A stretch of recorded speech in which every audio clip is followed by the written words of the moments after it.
has ever been done in the UK. The results were rediscovered recently in an Edinburgh basement.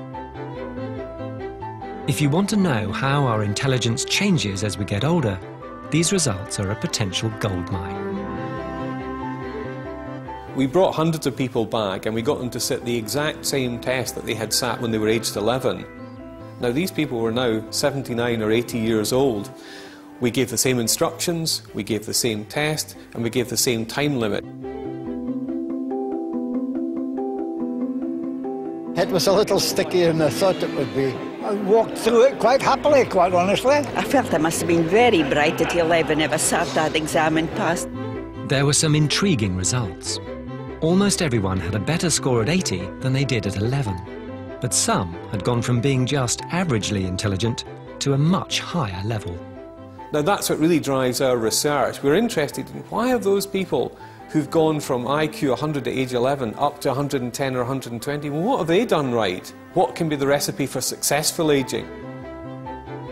We're finding that the person with more education, even though they had the same IQ in childhood, is doing slightly better in old age, on average. The person who had a more professional job in old age is doing slightly better on average than the person who had a manual job, despite the fact that they started at the same level.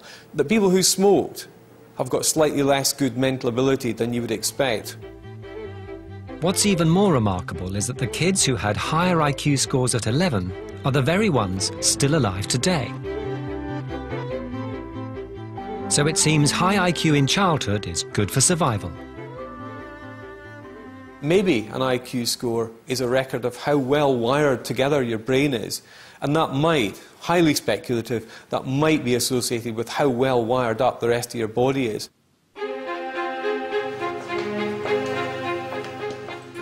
We've had some surprising results on our tests, but now it's time for the final score. So who'll have the most flexibility and all-round intelligence to come out on top? Tied equal in third place, fighter pilot Gary and musical prodigy Alex. In second place, our IQ specialist Nathan. And in first place, an interesting tie.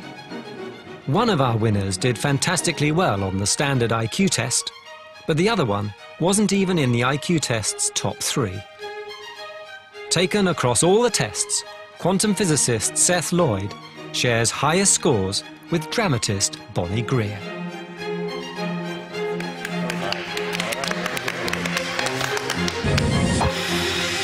In this experiment, we've challenged the IQ test.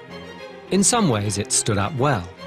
Whatever we threw at him, Seth came out on top. It's tempting to say IQ can tell us how intelligent we are. But on the other hand, its critics could be onto something. Bonnie's results suggest the inflexible granddaddy of intelligence tests might just be missing different kinds of high flyers.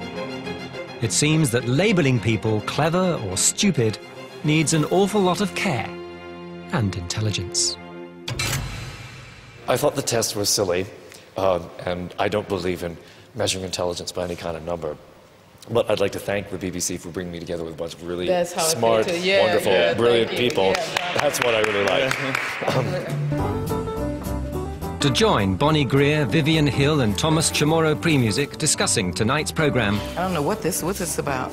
Live at the Science Museum's Dana Centre in London, visit the Horizon website at bbc.co.uk/Horizon. Right now. This might not work.